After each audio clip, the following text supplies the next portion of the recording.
So now, let's do some more dimensioning. We've got our radius there. Let's repeat this radius command, but we'll repeat it on this side. And we'll show it over here. Just kind of line up the crosshairs here. And it should be about right there.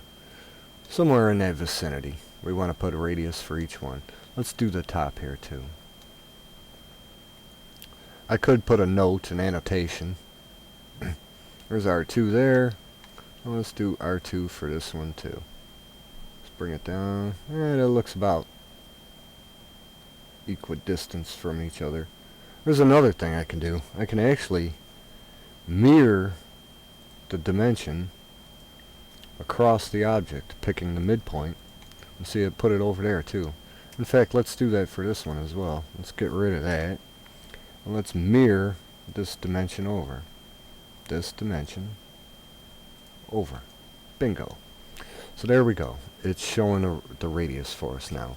Now I could have stress relieved this column, but for aesthetic purposes, and I don't think it would be a big problem ejecting or releasing this casted concrete column from the mold using this square. I don't see it being a big problem, and I don't see a lot of stress being on that either.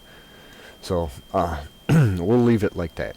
Now, like I said, we want to start with the most intricate dimensions first and work our way outward. So let's go ahead and show the thickness of this now. So we're going to go to dimension, and we're going to go to a rectangular or a linear dimension. We're going to pick this endpoint right here. Where are you?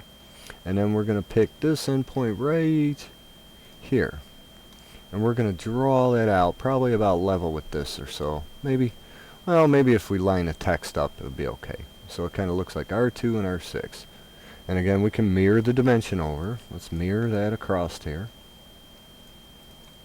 And in fact, we can even mirror it, both of these, up top. Mirror that across. There we go. I put them up there for us too. So there, now we know how to build the flange area of it. And that's good. Now there's a couple other things we're going to have to show on this. We're going to have to show this taper. I figure for that we might be able to put a note either in the title block or put a special note close to it and point to it, an annotation, if you will. So let's go back into model space. Now we also need to know how wide this is. So let's grab this dimension here, and if I click on it enough times, it'll turn red for me. Let me let's see here. Well, actually I don't need to show this dimension at all now that I think about it, because it shows it here. So we don't need to show this dimension at all. But what we do need to show is our width here. So let's pick linear dimension again, and we'll pick the top here, across the top here. Come on, pick endpoint. There it is. And let's bring that up where it looks about right. 2 foot. And let's mirror it down below. 2 foot. So we're starting to get our dimensions laid out here. And they look pretty good. One thing with the color styles, you probably don't want to use yellow. And let's give it an overall dimension too. Overall linear dimension. Let's first make sure we know our span in between the flanges. So let's pick these 2 points. And where would it look most appropriate at?